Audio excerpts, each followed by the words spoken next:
இப்போ வரைக்கும் டோனி கானும் நம்மளுடைய ஷேன் மேனும் வந்து பார்த்திங்கன்னா ஒரு பேச்சுவார்த்தையில் ஈடுபட்டிருக்காங்க. ஸோ அண்ட் ஆல்சோ வந்து ரீசெண்டாக நடக்க போகிற சம்மர்ஸ்லாம் 2024 ஒரு சில reference and also major wrestling news நிறையாவே இருக்குது. ஸோ ஃபுல்லாகவே வந்து பார்த்திங்கன்னா டீட்டெயிலாகவே பார்ப்போம். ஸோ கொஞ்சம் கூட ஸ்கிப் பண்ணால் பாருங்கள். அப்போ தான் சொல்கிற அப்டேட்ஸ் எல்லாம் உங்களுக்கு ஷார்ட் அண்ட் ஸ்வீட்டாக ஃப்ரீ வரும். நம்ம சேனலுக்கு நீங்கள் ஃபஸ்ட் டைம் பண்ணி ஃபஸ்ட் டைம் பார்க்குறீங்கன்னா மறக்காம சப்ஸ்கிரைப் பண்ணி பெல் ஐக்கான் கொடுத்து வச்சுக்கோங்க. அப்போ தான் நம்ம இன்ஸ்டன்ட்டாக போகிற ஃபாஸ்டஸ்ட் அப்டேட் எல்லாமே உங்களுக்கு வந்து இன்ஸ்டன்ட்டாக தெரிய வரும். சரி ரைட், ஓகே, நம்ம டைம் வேஸ்ட் பண்ணாமல் வீடியோக்குள்ளே மூவ் ஆகலாம். ஸோ மொத்த அப்டேட்ஸையும் கிக் ஆஃப் பண்ணி விட்ருவோம். ஸோ இப்போ ரீசெண்டாக நடந்த மண்டே நைட் ஆனது இந்த வாரம் ரா வந்து பார்த்திங்கன்னா நல்லா இன்ட்ரெஸ்டிங்காகவே இருந்துச்சு. ஸோ குறிப்பாக சொல்லணும்னா ஸோ நம்ம குந்தருக்கும் நம்மளுடைய ஃபின்பலருக்குமான மேட்ச்சு அண்ட் ஆல்சோ வந்து CM Punk Drew McIntyre Seth Rollins promo and also வந்து ரொம்ப நல்லாவே இருந்துச்சு. ஸோ எல்லா செக்மெண்ட்ஸும் வந்து பார்த்திங்கன்னா ரொம்ப நல்லாவே இருந்துச்சு. அண்ட் ஆல்சோ இப்போ வரைக்கும் ராவோடைய வியூவர்ஷிப் வரைக்கும் பார்த்தீங்கன்னா ரிவீல் ஆயிருக்கு. ஸோ இப்போ வரைக்கும் பிடபிள்யூ டாச் சைட் வந்து பார்த்திங்கன்னா இப்போ வரைக்கும் நமக்கு வியூவர்ஷிப்பை பார்த்திங்கன்னா ரிப்போர்ட் பண்ணியிருக்காங்க. அவங்க வந்து பார்த்திங்கன்னா என்ன சொல்லியிருக்காங்கன்னா அண்ட் ஆல்சோ வந்து ரா வந்து எப்பயும் போல் யூஎஸ்ஏ நெட்வொர்க்கில் ஸ்ட்ரீம் ஆகலை, சைஃபைல தான் வந்து பார்த்திங்கன்னா ஸ்ட்ரீம் ஆயிருக்கு. ஸோ சைஃபையை பொறுத்த வரைக்கும் இப்போ வரைக்கும் வியூவர்ஷிப் எவ்வளோ ட்ராப் ஆயிருக்குன்னு கேட்டிங்கன்னா 1.4 மில்லியன் வியூவர்ஷிப் பார்த்திங்கன்னா ட்ராப் ஆயிருக்கு. இதுவே லாஸ்ட் வீக் வந்து பார்த்திங்கன்னா யூஎஸ்ஏல வந்து பார்த்திங்கன்னா ஸ்ட்ரீம் பண்ணியிருந்தாங்க. அதோட வியூவர்ஷிப் பொறுத்த வரைக்கும் 1.8 மில்லியன் கிடச்சிச்சு. இந்த தடவை வந்து பார்த்திங்கன்னா 1.4 தான் கிடச்சிருக்கு. யூஎஸ்ஏ கம்பேர் பண்ணும்போது சைஃபை வந்து பார்த்திங்கன்னா ஒரு சின்ன நெட்வொர்க் தான் யூஎஸ்ஏ கம்பேர் பண்ணும்போது. ஸோ அதனால் வந்து பார்த்திங்கன்னா வியூவர்ஷிப் கொஞ்சம் ட்ராப் ஆயிருக்கு. அதுக்கான ரீசன் என்னன்றது நான் உங்கள்கிட்ட முன்னாடியே சொன்னது தான். ஸோ ஒலிம்பிக்ஸ் போயிட்டு இருக்கிறனால யூஎஸ்ஏ நெட்வொர்க் வரைக்கும் ஒலிம்பிக்ஸை கான்சென்ட்ரேட் பண்ணிட்டு இருக்காங்க. அப்கமிங் ஒரு 2 வீக்ஸுக்கு தான் வந்து பார்த்திங்கன்னா யூஎஸ்ஏல வந்து பார்த்திங்கன்னா ஸ்ட்ரீம் பண்ண முடியாது. அதுக்கப்புறம் யூஎஸ்ஏ தான் வந்து பார்த்திங்கன்னா ஸ்ட்ரீம் பண்ண போகிறாங்க. இப்போ வரைக்கும் ராவோட வியூவர்ஷிப் பார்த்திங்கன்னா அடி வாங்கியிருக்கு. பட் இருந்தாலும் வந்து பார்த்திங்கன்னா போக போக வந்து பார்த்திங்கன்னா வியூவர்ஷிப் வந்து பார்த்திங்கன்னா இன்க்ரீஸ் ஆகும். 2 மில்லியன் கிடைக்காத பட்சத்துக்கு இப்போ வரைக்கும் பார்த்திங்கன்னா வியூவர்ஷிப் இன்க்ரீஸ் ஆகும்ன்றது என்னோட ஒப்பீனியன். ஸோ உங்கள் ஒப்பீனியன் என்னன்றதையும் மறக்காம கமெண்ட் பாக்ஸில் மென்ஷன் பண்ணி விடுங்க. அண்ட் ஆல்சோ வந்து பார்த்திங்கன்னா ராவோட ஃபுல் ரிசல்ட்ஸ் வந்து பார்த்திங்கன்னா ஆல்ரெடி நம்ம சேனலில் அப்லோட் பண்ணிட்டோம். நீங்கள் இன்னும் பார்க்கலன்னா மறக்காமல் சேனலில் போய் செக் அவுட் பண்ணி பார்த்துக்கோங்க. நான் முடிஞ்ச அளவுக்கு காலில் லிங்க் கொடுக்குறேன், நீங்கள் போய் மறக்காமல் செக் அவுட் பண்ணி பார்த்துக்கோங்க. ஸோ ரெண்டாவது அப்டேட் பொறுத்த வரைக்கும் பார்த்திங்கன்னா இப்போ வரைக்கும் ஹால் ஆஃப் ஃபேமர்ஸ் நிறைய பேர் வந்து பார்த்திங்கன்னா சம்மர் ஸ்லாமுக்கு வரப்போகிறாங்க. சம்மர் ஸ்லாம்னா ஸோ சம்மர் ஸ்லாம்லாம் அப்பியரன்ஸ் ஆக போகிறாங்கன்னு கேட்டிங்கன்னா ஸோ அவங்க டிவியில் காட்டாத பட்சத்துக்கு அவங்க வந்து பார்த்திங்கன்னா மேபி அட்டண்டன்ஸ் ஆகலாம்ன்ற மாதிரி பார்த்தீங்கன்னா ரிப்போர்ட் பண்ணியிருக்காங்க. ஸோ டபிள்யூபிள்யூ ஹால் ஆஃப் ஃபேமர்ஸ் ஆனால் நம்மளுடைய ரிக் ஸ்டீனரும் நம்மளுடைய கேனும் வந்து பார்த்திங்கன்னா வரதுக்கான பாசிபிலிட்டிஸ் இருக்குன்ற மாதிரி பார்த்தீங்கன்னா நியூஸஸ் கொடுத்துருக்காங்க. இந்த ரிப்போர்ட்டை கொடுத்தது வேறு யாருமே கிடையாது, நமக்கு பிடபிள்யூ தான் பார்த்தீங்கன்னா கொடுத்துருக்காங்க.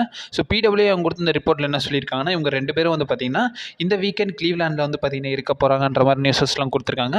மேபி பாசிபிளி அவங்க அட்டன் பண்ணதுக்கான பாசிபிலிட்டிஸ் இருக்குது. பட் வந்து பார்த்திங்கன்னா செக்மெண்ட் கட் பண்ணுவாங்களான்றது தெரியல. பட் வர்றதுக்கான பாசிபிலிட்டிஸ் இருக்குன்ற மாதிரி பார்த்திங்கன்னா நம்ம பிடபிள்யூ வந்து பார்த்திங்கன்னா இப்போ வரைக்கும் ரிப்போர்ட் கொடுத்துருக்காங்க. அண்ட் ஆல்சோ எத்தனை பேர் வந்து பார்த்திங்கன்னா இவங்கெல்லாம் வந்தால் நல்லாயிருக்குன்றத மறக்காம கமெண்ட் பாக்ஸில் வந்து பார்த்திங்கன்னா மென்ஷன் பண்ணி விடுங்க கைஸ். மூணாவது அப்டேட் பொறுத்த வரைக்கும் பார்த்தீங்கன்னா ஸோ மேனேஜராக வர போகிறாரா Kurt Angle. So Kurt Angle இப்போ வரைக்கும் அவருடைய போட்காஸ்ட்டில் வந்து பார்த்திங்கன்னா ரீசெண்டாக பேசியிருக்காரு. அதில் வந்து பார்த்திங்கன்னா ஒரு ஸ்டேட்மெண்ட் வந்து பார்த்திங்கன்னா ரிலீஸ் பண்ணியிருக்காரு. அதில் வந்து அவர் என்ன சொல்லியிருக்காருன்னா ஸோ எனக்கு வந்து பார்த்திங்கன்னா ஸோ மேட் ரிடலுக்கு வந்து பார்த்திங்கன்னா ஒரு மேனேஜர் ரோல் பண்ணலான்ற மாதிரி எனக்கு ஒரு ஆஃபர் வந்து பார்த்திங்கன்னா கிடச்சிச்சு. பட் நான் அதை வந்து பார்த்திங்கன்னா அப்போ கன்சிடர் பண்ணல. பட் இது ஒரு நல்ல ஐடியான்ற மாதிரி பார்த்தீங்கன்னா நம்மளோட சொல்லியிருந்தாரு. இந்த அப்டேட் நான் ஒரு தடவை ஏதோ ஒரு வீடியோவில் மென்ஷன் பண்ணியிருந்தேன். ஸோ கர்ட் ஆங்கிளுக்கு வந்து பார்த்தீங்கன்னா ஒரு மேனேஜர் ஆஃபர் கொடுத்துருந்தாங்க. அதை வந்து லேட்டரில் அவர் வந்து பார்த்தீங்கன்னா கேன்சல் பண்ணிட்டார். இது ஆல்ரெடி ஒரு தடவை பேசியிருந்தார் இந்த மாதிரி நான் சேனலில் வீடியோ போட்டிருந்தேன், நல்லா ஞாபகம் இருக்குது. ஸோ அப்போ வந்து பார்த்தீங்கன்னா வீடியோ ஷேர் பண்ணியிருந்தேன். இப்போ வரைக்கும் அதை வந்து பார்த்தீங்கன்னா பேசியிருக்காரு. அண்ட் ஆல்சோ என்ன சொல்லியிருக்காங்கன்னா ப்ராபப்ளி வந்து பார்த்தீங்கன்னா நான் வந்து ஒரு மேனேஜராக கூட வந்து பார்த்திங்கன்னா இப்போ வரைக்கும் டபிள்யூடபிள்யூவில் வந்து பார்த்திங்கன்னா கான்டெஸ்ட் பண்ணலாம்ன்றதை வந்து பார்த்திங்கன்னா மென்ஷன் பண்ணியிருக்காரு. ஸோ கர்ட் ஆங்கிள் என்ன தான் வந்து 2019 வந்து அவருடைய ரிட்டையர்மெண்ட்டை மென்ஷன் பண்ணியிருந்தாலும் கரண்ட் ரெசில்மேனியாவில் வந்து ரெசில்மேனியா 35 வந்து பேரன் கார்பன் கூட வந்து பார்த்திங்கன்னா ஒரு மேட்ச் கம்ப்ளீட் பண்ணியிருப்பார். அதுலேயும் வந்து பார்த்திங்கன்னா வின் பண்ணியிருப்பார்.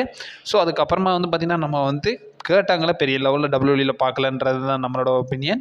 ஸோ அதனால் வந்து பார்த்திங்கன்னா இப்போ வரைக்கும் நம்ம வந்து மேனேஜராக கூட நம்மளோட கர்ட் ஆங்கிளை பார்க்கலாம்ன்ற மாதிரி கர்ட் ஆங்கிள் அவருடைய பாட்காஸ்ட்டில் பார்த்திங்கன்னா சொல்லியிருக்காரு. ஸோ இதை பற்றி நீங்கள் என்ன நினைக்கிங்கன்றதை மறக்காம கமெண்ட் பாக்ஸில் மென்ஷன் பண்ணி விடுங்க. ஸோ நாலாவது அப்டேட் பொறுத்த வரைக்கும் பார்த்தீங்கன்னா ஸோ நம்மளோட பீப்புள் சாம் ராக் ரிலேட்டட் தான். ஸோ லாஸ்ட் வீடியோவில் ஏதோ ஒரு வீடியோவில் அப்டேட் வீடியோவில் தான் சொல்லியிருந்தேன். ஸோ ராக்கோடைய மூவி ஷூட்டிங் இப்போ வரைக்கும் பார்த்தீங்கன்னா ஃபினிஷ் ஆகிருக்குன்ற மாதிரி. அது ஃபினிஷ் ஆனது மட்டும் இல்லாமல் இப்போ வரைக்கும் மேஜராக ஒரு ரூமர் வந்து பார்த்திங்கன்னா இப்போ இன்டர்நெட் சைட் வந்து பார்த்திங்கன்னா பேசிக்கிட்டு இருக்காங்க. இதையும் நான் வந்து பார்த்திங்கன்னா பேசாமல் விட்டோம்னா இதுக்கு ரிப்ளை கொடுக்காத மாதிரி ஆயிரும். ஏன்னா சோஷியல் மீடியாவில் நிறையா வந்து பார்த்திங்கன்னா ரூமர்ஸ் வந்துக்கிட்டு தான் இருக்குது. அதுக்கான ரீசன் என்னன்னா so summer slam time. So summer slam முடிய போகுது. ஸோ அதனால வந்து இப்போ வரைக்கும் ராக்கோட ஷூட்டிங் முடிஞ்சு. ஸோ ஒருவேளை ராக் வருவாருன்ற மாதிரி பார்த்திங்கன்னா நிறையா ரூமர்ஸ் வந்து பார்த்திங்கன்னா ஸ்பெகுலேஷன் வந்துக்கிட்டு தான் இருக்குது. இது யாருமே வந்து ஸ்பெகுலேட் பண்ணி எந்த ஒரு அப்சர்வரும் சொல்லலை, எந்த ஒரு ட்ரஸ்டடான சைட்டும் சொல்லலை. இப்போ வரைக்கும் ரூமர்ஸாக தான் வந்து பார்த்திங்கன்னா பரப்பிக்கிட்டு இருக்காங்க. இப்போ வரைக்கும் கைஸ் நம்ம ஆடியன்ஸுக்கு நான் சொல்லிடுறேன், இப்போ வரைக்கும் அஃபிஷியலாக வந்து பார்த்திங்கன்னா எந்த ஒரு சைட்டுமே வந்து பார்த்திங்கன்னா ஒரு ஸ்டேட்மெண்ட் ஸ்டேட்மெண்ட்டாக இதை சொல்லலை. ஜஸ்ட் இது ரூமராக தான் வந்து பார்த்தீங்கன்னா ஸ்பெக்குலேட் பண்ணியிருக்காங்களே ஒழிய ஸோ ராக் வர்றதுக்கான பாசிபிலிட்டிஸ் ரொம்ப கம்மி தான். ஏன்னா இதுக்கப்புறம் நீங்களே கொஞ்சம் யோசிச்சு பாருங்களேன். ஸோ இதுக்கப்புறம் எந்த பேப்பரியில் நான் ராக்கரை ரிட்டர்ன் பண்ண வச்சு ஸோ மேட்ச் கம்ப்ளீட் பண்ண வைப்பாங்க. ஸோ இதுக்கப்புறமா வந்து க்ரௌன் ஜுவல் தான் இருக்குது. க்ரௌன் ஜுவலும் வந்து பார்த்தீங்கன்னா நவம்பர் அக்டோபர் ஆயிரும். நவம்பரில் தான் எப்படி வைப்பானுங்க. ஸோ அதுக்கப்புறமா நடுவில் ஒரு 3 மாதமாக என்னமோ இருக்குது. ஸோ அது வரைக்கும் ராக்கை ரிட்டர்ன் பண்ணி வச்சு என்ன பண்ணுவாங்க. ஸோ ராக் ப்ராபப்ளி வந்து பார்த்தீங்கன்னா நான் ஒரு வீடியோவில் சொல்லியிருந்தேன். ஸோ ராயல் ரம்பிள் டைம் வந்தால் தான் வந்து அவருக்கும் கோடிக்கும் வந்து பார்த்தீங்கன்னா ரெசில்மேனியாவில் மேட்ச் பில்டப் பண்ண முடியுன்ற மாதிரி சொல்லியிருந்தேன். ஸோ அப்போ வச்சா தான் நல்லாயிருக்கும். ஸோ பட் இருந்தாலும் அதை இப்போ பேசுகிறதுக்கு முன்னாடி ராக்கோட ரிட்டர்னோட பாசிபிலிட்டிஸ் பற்றி எந்த ஒரு சைட்டும் வந்து பார்த்திங்கன்னா சொல்லலை. அவங்க வந்து பார்த்திங்கன்னா ஒரு ரூமராக தான் ஸ்பெக்குலேட் பண்ணியிருக்காங்க. ஸோ ராக் வர்றதுக்கான பாசிபிலிட்டிஸ் ரொம்ப கம்மி தான். பட் ரோமன் ரெயின்ஸோட ரிட்டர்ன் வந்து பார்த்திங்கன்னா எல்லா சைட்டும் வந்து பார்த்திங்கன்னா ஸ்டேட்டடாக சொல்லியிருக்காங்க. ஸோ ஒரு 99% வந்து பார்த்திங்கன்னா நம்மளுடைய ரோமன் கண்டிப்பாக சம்மர்ஸ்லாமுக்கு வரப்போகிறாரு. இதை மெயினாக பேசப்படுற ரீசன் கேட்டிங்கன்னா ஸோ நிறையா சைட்ஸ் இதை பற்றி பேசிட்டாங்க. பட் இருந்தாலும் நம்ம ஆடியன்ஸுக்கு நான் சொல்லணுன்றதுக்காக தான் வந்து சொல்லியிருக்கேன். அப்புறமா சம்மர்ஸ்லாமோட ஒரு சில அப்டேட்ஸ் பார்த்திங்கன்னா பார்க்க ஆரம்பிச்சிடலாம். ஸோ சம்மர்ஸ்லாம் 2024 பொறுத்த வரைக்கும் பார்த்திங்கன்னா இப்போ வரைக்கும் ஒரு நியூ ஸ்பான்சர் வந்து பார்த்திங்கன்னா இப்போ வரைக்கும் சைன் பண்ணியிருக்காங்க WWE. ஸோ விங்ஸ்டாப்ன்ற ஒரு கம்பெனியோட தான் இப்போ வரைக்கும் பார்த்திங்கன்னா WWE பார்ட்னர்ஷிப் பண்ணி இந்த சம்மர்ஸ்லாம் வந்து பார்த்திங்கன்னா நடத்த போகிறாங்க. குறிப்பாக வந்து அந்த விங்ஸ்டாங்கோட லோகோ வந்து பார்த்திங்கன்னா WWE மேட்டில் இருக்கும்ன்ற மாதிரி பார்த்திங்கன்னா மென்ஷன் பண்ணியிருக்காங்க. ஸோ எப்படி ரெசில்மேனியா ஸோ WWE வீக்லி ஷோஸ்லலாம் வந்து ப்ரைமோட அந்த லோகோ வந்து பார்த்திங்கன்னா ரிங்கு சென்டரில் இருக்குமோ அதே மாதிரி அந்த விங்ஸ்டனோடைய அந்த லோகோவும் வந்து பார்த்திங்கன்னா ரிங்கில் இருக்கும்ன்ற மாதிரி பார்த்திங்கன்னா நியூஸஸ்லாம் வந்திருக்கு. ஸோ அந்த விங்ஸ்டாப்பை பொறுத்த வரைக்கும் பார்த்தீங்கன்னா ஸோ அவங்க வந்து பார்த்திங்கன்னா ஒரு எக்ஸ்க்ளூசிவோ லைவாக வந்து ஒரு ஃபுட் மெட்டீரியல்ஸை வந்து பார்த்திங்கன்னா அதாவது டெலிவரி பண்ணுற ஒரு கம்பெனின்ற மாதிரி பார்த்தீங்கன்னா மென்ஷன் பண்ணியிருக்காங்க. அதை பற்றி நான் பெருசாக எதுவும் ரிசர்ச் பண்ணல. பட் இருந்தாலும் இதை வந்து உங்கள்கிட்ட மென்ஷன் பண்ணணும்னு தோணுச்சு. ஸோ அதனால தான் வந்து பார்த்திங்கன்னா இதை மென்ஷன் பண்ணியிருக்கேன். இதை பற்றி வந்து பார்த்திங்கன்னா அந்த கம்பெனியை வந்து ஒரு ப்ரெஸ் மீட் நடத்தி இதை வந்து பார்த்திங்கன்னா அட்வர்டைஸ்மெண்ட் பண்ணியிருக்காங்கன்றதை வந்து பார்த்திங்கன்னா இப்போ வரைக்கும் நியூஸாக நமக்கு கொடுத்துருக்காங்க. அண்ட் ஆல்சோ வந்து அதே சம்மர்ஸ்லாமோடைய டிக்கெட் செல்லிங் பார்த்தீங்கன்னா எந்த லெவலில் போயிட்டு இருக்குன்றதையும் வந்து பார்த்தீங்கன்னா பார்த்துடலாம். ஸோ டோட்டல் டிக்கெட்ஸை பொறுத்த வரைக்கும் WWE பார்த்தீங்கன்னா எவ்வளோ ஃபியூச்சர் பண்ணியிருக்காங்கன்னா 56,803 டிக்கெட்ஸ் வந்து பார்த்தீங்கன்னா இப்போ வரைக்கும் செட்டப் பண்ணியிருக்காங்களாமா சம்மர்ஸ்லாமுக்காக. இப்போ வந்து பார்த்தீங்கன்னா அதில் வந்து 50,324 டிக்கெட்ஸ் வந்து பார்த்தீங்கன்னா சேல் பண்ணிட்டாங்களாமா. 5,750 டிக்கெட்ஸ் வந்து பார்த்தீங்கன்னா இப்போ வரைக்கும் பெட்டிங்கில் இருக்குன்றதை சொல்லியிருக்காங்க. அண்ட் ஆல்சோ வந்து லாஸ்ட் டைம் WWE வந்து பார்த்தீங்கன்னா சம்மர்ஸ்லாம் வந்து ஃபோர்ட் ஃபீட் அரினாவில் வந்து பார்த்தீங்கன்னா நடத்திருந்தாங்க டெட்ராய்ட் சிட்டியில். அப்போ வந்து பார்த்தீங்கன்னா மொத்த டிக்கெட்ஸ் எவ்வளோ ஃபீச்சர் பண்ணியிருந்தாங்கன்னா 51,470 டிக்கெட்ஸ் வந்து பார்த்தீங்கன்னா சேவ் பண்ணியிருந்தாங்களாமா. ஸோ அண்ட் ஆல்சோ இப்போ வரைக்கும் பார்த்தீங்கன்னா ஒரு நியர்லி ஒரு 6,000+ ஆடியன்ஸ் வந்து பார்த்தீங்கன்னா லாஸ்ட் இயர் கம்பேர் பண்ணும்போது கொஞ்சம் எக்ஸ்ட்ராவே அட்டன் பண்ண போகிறாங்கன்றதை மென்ஷன் பண்ணியிருக்காங்க. ஸோ இந்த தடவை வந்து பார்த்தீங்கன்னா பெரிய எக்ஸ்பெக்டேஷனோட பார்க்கப்படுது. அந்த எக்ஸ்பெக்டேஷனை WWE பூர்த்தி பண்ணுவாங்களான்றதை நம்ம பொறுமையாக வெயிட் பண்ணி தான் பார்க்கணும். அண்ட் ஆல்சோ பேக்ரவுண்டில் ஆடியன்ஸ் கொஞ்சம் ஓடுது. ஸோ ஹாஸ்டலில் இருக்கவங்களே தெரிஞ்சுப்பீங்க. நான் முடிஞ்ச அளவுக்கு எடிட் பண்ணும்போது அதெல்லாம் வந்து பார்த்தீங்கன்னா ரிமூவ் பண்ண பார்க்குறேன். பட் இருந்தாலும் கேட்டுச்சுன்னா எனக்காக கொஞ்சம் அட்ஜஸ்ட் பண்ணி பார்த்துக்கோங்க கைஸ். அண்ட் ஆல்சோ இந்த சம்மர்ஸ்லாம் பற்றி நம்மளுடைய சிஎம் பாங்கே வந்து பார்த்தீங்கன்னா ஒரு விஷயம் சொல்லியிருக்காரு. சிஎம் பாங்க் என்ன சொல்லியிருக்காருன்னா ஸோ ஹானஸ்ட்டாகவே சொல்கிறேன். ஸோ ரெசில்மேனியா கம்பேர் பண்ணும்போது இந்த வருஷம் சம்மர்ஸ்லாமோட மேட்ச் கார்டு வந்து ரொம்ப பெட்டராக இருக்குன்றதை வந்து பார்த்திங்கன்னா சொல்லியிருக்காரு. இப்போ வரைக்கும் ESPNக்கு வந்து பார்த்திங்கன்னா அவர் வந்து பார்த்திங்கன்னா ஒரு இன்டர்வியூ அட்டன் பண்ணியிருக்காரு நம்மளோட பெஸ்ட் இந்த வேர்ல்ட் சிஎம் பாங்க். அதில் வந்து சிஎம் பாங்க் இந்த விஷயத்த சொல்லியிருக்காரு. அண்ட் ஆல்சோ அவர் என்ன சொல்லியிருக்காருன்னா ரெசில்மேனியா கம்பேர் பண்ணும்போது இந்த வருஷத்துடைய சம்மர்ஸ்லாமோட மேட்ச் கார்ட்ஸ் வந்து ரொம்ப பெட்டராகவே இருக்குன்றதை வந்து பார்த்திங்கன்னா சொல்லியிருக்காரு. இதை வந்து பார்த்திங்கன்னா நம்ம அக்ரி பண்ணலாமான்னு கேட்டிங்கன்னா கிட்டத்தட்ட அக்ரி பண்ணலாம். பட் அந்த மாதிரி நான் ஒன்றும் ரெசில்மேனியாவில் மொக்கையான மேட்ச் ஃபியூல்லாம் வந்து பார்த்தீங்கன்னா WWE கொடுத்தாங்கன்றதை கண்டிப்பாக சொல்ல மாட்டேன். இந்த தடவை ரெசில்மேனியாவுக்கு ஈக்குவலாகவே வந்து பார்த்தீங்கன்னா சம்மர்ஸ்லாமோட மேட்ச் கார்ட்ஸ் எல்லாமே வந்து பார்த்தீங்கன்னா பெட்டராக இருக்குது. CM bank versus true McIntyre, அதாவது நம்மளுடைய கோடி roads versus solo Chicco match எல்லாம் கணக்கில் எடுத்துக்கிறாதீங்க. மற்றபடி டேமின் பீஸ் வர்சஸ் குந்தர், அதுக்கப்புறமா வந்து Bayley versus Nia Jax and also Liv Morgan versus ஏரி பிளே அந்த மாதிரி மேட்சஸ்லாம் கம்பேர் பண்ணிக்கிட்டோம்னா ரெசில்மேனியாவுக்கு ஈக்குவலாக வந்து பார்த்தீங்கன்னா நம்மளோட சம்மர்ஸ்லாமோட மேட்ச் கார்டு வந்து பார்த்தீங்கன்னா நல்லா ஈக்குவலாக காம்படேட் பண்ணுது. சும்மாவாக சொன்னாங்க ரெசில்மேனியாவுக்கு அப்புறமா நடத்த போகிற பெரிய பேப்பரிவ்னா அது வந்து சம்மர்ஸ்லாம்னு. ஸோ நம்ம சிஎம் பாங்க் சொன்னதை ஒரு சில பேர் அக்ரி பண்ணுவீங்க, ஒரு சில பேர் அக்ரி பண்ண மாட்டீங்க. பட் என்னை பொறுத்த வரைக்கும் நான் இந்த பாயிண்ட்டை வந்து வேலிடாக அக்ரி பண்ணுறேன். பட் அண்ட் ஆல்சோ ரெசில்மேனியா மொக்க கிடையாது இந்த வருஷம் ரெசில்மேனியா. மெயினாக வந்து இந்த வீடியோட மெயின் அப்டேட்டுக்கு வந்துடலாம். ஸோ மெயின் அப்டேட்டை பொறுத்த வரைக்கும் டோனி கானும் நம்மளுடைய ஷேன் மிக்மேன் ரிலேட்டட் தான். ஸோ இப்போ வரைக்கும் ரீசெண்டாக வந்து சோஷியல் மீடியாவில் ஒரு ஃபோட்டோ வந்து பார்த்தீங்கன்னா வைரலாக போய்கிட்டு இருக்கு. அது வேறு யாரும் ஃபோட்டோ கிடையாது. ஸோ டோனி கானும் நம்மளுடைய ஷேன் மிக்மேனும் ஒரு டிஸ்கஷனில் ஈடுபடுற மாதிரி பார்த்தீங்கன்னா ஒரு ஃபோட்டோ வந்து பார்த்தீங்கன்னா சோஷியல் மீடியாவில் பயங்கர வைரல் ஆகிட்டு இருக்கு. இதை பற்றி பல சோஷியல் மீடியாஸ் நிறையா விஷயங்கள் சொல்கிறாங்க. குறிப்பாக வந்து நம்மளுடைய மெசேஜஸ் போனாலும் சாஷா பேங்க்ஸே வந்து பார்த்தீங்கன்னா சொல்லியிருக்காங்க. சாஷா பேங்க்ஸ் என்ன சொல்லியிருக்காங்கன்னா இந்த ஃபோட்டோ எடுத்தது நான் தான்ன்றத மாதிரி பார்த்தீங்கன்னா சோஷியல் மீடியாவில் ஷேர் பண்ணிகிட்டு இருக்காங்க. இப்போ வரைக்கும் இவங்க 2 பேரும் வந்து பார்த்தீங்கன்னா மீட் பண்ணியிருக்காங்க.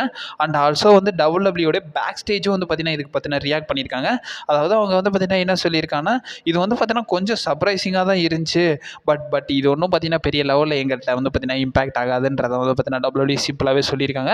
பட் அந்த மாதிரி நம்ம எடுத்துக்கிறோமான்னு கேட்டிங்கன்னா கண்டிப்பாக எடுத்துக்கிறாதீங்க. ஷேன் மெக்மேனை பொறுத்த வரைக்கும் பார்த்தீங்கன்னா ஷேன் மெக்மேன் சாதாரண ஆள் கிடையாது. வின்ஸ் மெக்மேனோட ரத்தம் அதை போதும் பார்த்துக்கோங்க. அதுக்கு எடுத்துக்காட்டு என்னென்னா வந்து பார்த்தீங்கன்னா நான் ஒரு ஆர்டிக்கலில் படித்தேன். ஸோ வந்து 10 வருஷமாக ஒரு நியர்லி WWE அந்த 2010-12 டைம்லேயே வந்து பார்த்தீங்கன்னா நம்மளோட ஷேன் மெக்மேன் வின்ஸ் மெக்மேன் கிட்ட நம்ம வந்து UFC வாங்கிடலாம்ன்ற மாதிரி பார்த்தீங்கன்னா ஒரு ஐடியா கொடுத்தாராமா. பட் அந்த டைமில் வந்து நம்மளோட ஷேன் மெக்மேன் சொன்னதை வந்து வின்ஸ் மெக்மேன் ஏற்றுக்கறல. இப்போ தெரியும் UFC எந்த நிலமையில இருக்குது. நம்பர் 1 MMA ஸ்போர்ட்டாக வந்து பார்த்தீங்கன்னா UFC தான் இருக்குது. ஸோ அப்போ அவர் சொன்ன மாதிரி UFC வாங்கியிருந்தாங்கன்னா இப்போ வரைக்கும் WWE மெர்ஜ் பண்ணணும். ஸோ WWE UFC அவங்களே மெர்ஜ் பண்ணி எண்டோவாட்டை விற்றுருக்கலாம். ஸோ எந்த லெவலுக்கு காசு பார்த்துருக்கலாம்ன்றது நீங்களே நினச்சி பாருங்கள். அதே மாதிரி அதாவது ஷேன் மெக்மேன் சாதாரண ஆள் இல்லைன்றதுக்கு இது ஒரு எடுத்துக்காட்டு தான் நான் சொல்கிறேன். இதே மாதிரி நிறைய விஷயங்கள் வந்து பார்த்தீங்கன்னா அவர் WWEக்காக கான்ட்ரிபியூட் பண்ணிட்டு இருக்காரு. அதுவும் ஸ்மாக் டவுனுக்கு ஜென்ரல் மேனேஜராக இருக்கும் போதே வந்து பார்த்தீங்கன்னா ரொம்ப இதாக இருந்துச்சு. ஏன்னா அவர் வந்ததுக்கப்புறமா வந்து பிராண்டுக்கு ஒரு சாம்பியன்ஷிப் கொண்டு வந்தார். ஸோ அப்போ தான் வந்து பார்த்தீங்கன்னா ஒரு பிராண்ட் ஸ்பிளிட்டும் நடந்துச்சு. ஸோ ஈக்குவலாக வந்து பார்த்தீங்கன்னா சாம்பியன்ஷிப் ஃபியூடு அண்ட் ஆல்சோ ப்ராப்பரான ஸ்டோரி லைன் அப்போ தான் வந்து பார்த்தீங்கன்னா மூவ் ஆச்சுன்றது ஒரு சில பேருக்கு அது பிடிக்கல. பட் இருந்தாலும் அதுதான் கரெக்ட். ஏன்னா அவர் வந்ததுக்கப்புறம் வந்து அவர் வந்ததுக்கப்புறமா தான் வந்து எனக்கு தெரிஞ்சு பிராண்ட் ஸ்பிளிட் நடந்துச்சு. And also brand versus brand அதெல்லாம் வந்து பார்த்தீங்கன்னா ரொம்ப நல்லாவே கொண்டு போயிருந்தாங்க. இப்போ தான் பிராண்ட் வர்சஸ் பிராண்ட் எதுவும் நடக்கிறது இல்லை. அப்போலாம் வந்து பார்த்தீங்கன்னா WWE நல்லாவே கொண்டு போயிருந்தாங்க. பட் இதெல்லாம் நான் ஏன் எடுத்து சொல்கிறேன்னா ஸோ ஷேன் மெக்மேனை சப்போஸ் டோனி கான் வந்து பார்த்தீங்கன்னா மனசு மாற்றி அவரோட பார்ட்னர்ஷிப் போட்டு AEW நடத்தினானுங்கன்னா சொல்ல முடியாது. ஸ்டோரி லைன் வந்து பார்த்தீங்கன்னா பங்கமாக WWE ஈக்குவலாக கொடுப்பாங்க. ஸோ அப்கமிங் அப்டேட்ஸ் வந்துகிட்டே இருக்கும். நேற்று வீடியோ போடாததுக்கு சாரி. ஸோ பர்சனல் ஒர்க் நிறையாவே இருந்துச்சு. ஸோ ஸ்டடீஸ் ரிலேட்டட் நான் கொஞ்சம் கான்சன்ட்ரேட் பண்ண வேண்டியது இருந்துச்சு. பட் இருந்தாலும் கம்யூனிட்டி டேப்லலாம் இன்ஸ்டண்ட்டாக பார்த்தீங்கன்னா அப்டேட் போட்டுக்கிட்டு தான் இருக்கேன். இதுக்கப்புறமா அப்டேட் வந்து பார்த்தீங்கன்னா ஒரு 3 டேஸ்க்கு SummerSlamக்கு வந்து பார்த்தீங்கன்னா அப்டேட்டுக்கு நான் வந்து அப்டேட் பண்ண பார்க்குறேன். நீங்கள் மறக்காம நம்ம சேனல் ஸ்டே பண்ணிடுங்க கைஸ். அண்ட் ஆல்சோ பேக்ரவுண்டில் நிறைய அப்டேட்ஸு பேக்ரவுண்டில் நிறையா வாய்ஸ் வந்துக்கிட்டே தான் இருக்கும். அதை மட்டும் கொஞ்சம் அட்ஜஸ்ட் பண்ணி பார்த்துக்கோங்க.